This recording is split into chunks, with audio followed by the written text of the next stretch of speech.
So, the iPhone 17 Pro Max has landed, but the big question is it really that much of an upgrade from the already amazing 16 Pro Max?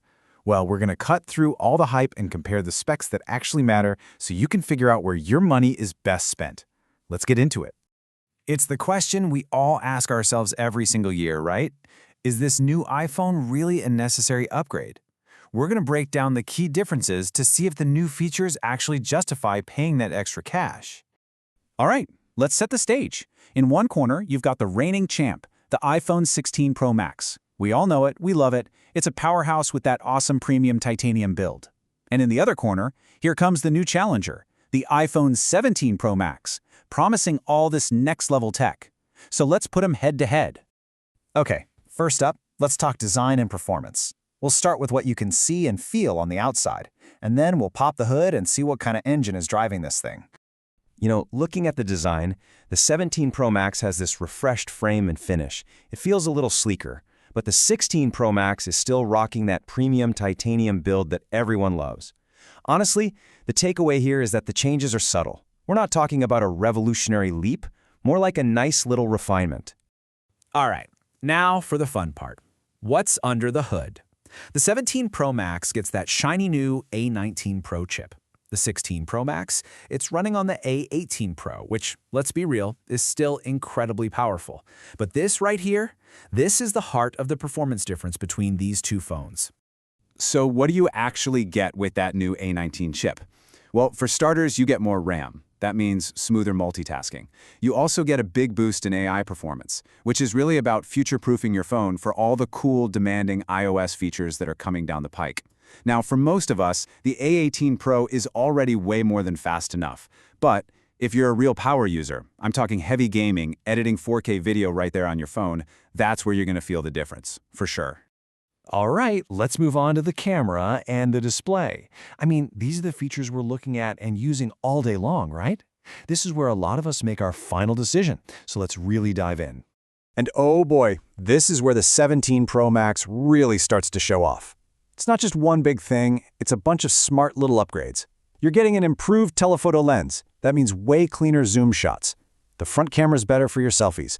And maybe most importantly, the AI image processing is just superior. It pretty much enhances every single photo you take. Look, the bottom line here is pretty simple. The camera on the 16 Pro Max is still phenomenal, don't get me wrong. But if photography is your absolute top priority, well, the 17 Pro Max is the clear winner. End of story. Now, what about the display? Both phones have these absolutely gorgeous 6.9-inch ProMotion screens. That super smooth scrolling we all love. The real difference maker, though, is brightness. The 17 Pro Max can get significantly brighter. And that might not sound like a huge deal, but trust me, when you're outside trying to see your screen in direct sunlight, it makes all the difference. Okay, now let's get down to the nitty-gritty, the two things that probably matter the most. How long the phone lasts on a single charge, and how much it's going to hurt your wallet. This is where we get to the final, and let's be honest, the most critical trade-offs. So thanks to that super efficient A19 Pro chip, the 17 Pro Max just gives you longer battery life. Simple as that. It also charges faster and does a better job of staying cool when you're really pushing it. The 16 Pro Max has great battery life, but the 17 Pro Max, that thing is built for people who need their phone to last all day, no matter what they throw at it. Okay, let's talk money.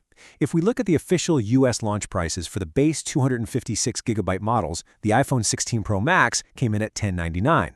The new iPhone 17 Pro Max, it's starting at $1199. So on paper, you're looking at a simple $100 difference. For the latest and greatest tech, that might seem like a no-brainer, right? Well, it's not quite that simple. Because this is the real story. That $100 gap, that's really just for the US launch. For so many of us in international markets, the actual real-world price difference can be anywhere from $250 to $400. And let me tell you, a gap that big completely changes the conversation. Okay, so with all of that on the table, which iPhone should you actually get? Let's boil this all down to a final verdict to make this choice as simple as possible for you. All right, let's break it down like this. You should choose the iPhone 17 Pro Max if you're the kind of person who absolutely has to have the latest processor, wants the absolute best zoom and camera tech, needs the longest battery life possible, and wants to be totally future-proof for the next few years. But you should choose the iPhone 16 Pro Max if you're looking for performance that feels pretty much identical in your day-to-day life, you love that proven premium build quality, and frankly, you want much better value for your money, especially if you're in one of those international markets. And really, that leads us to a pretty powerful conclusion. While the new model is super impressive, for the vast majority of people out there, the iPhone 16 Pro Max is still an absolutely amazing choice. So really, it all boils down to this one simple question you have to ask yourself.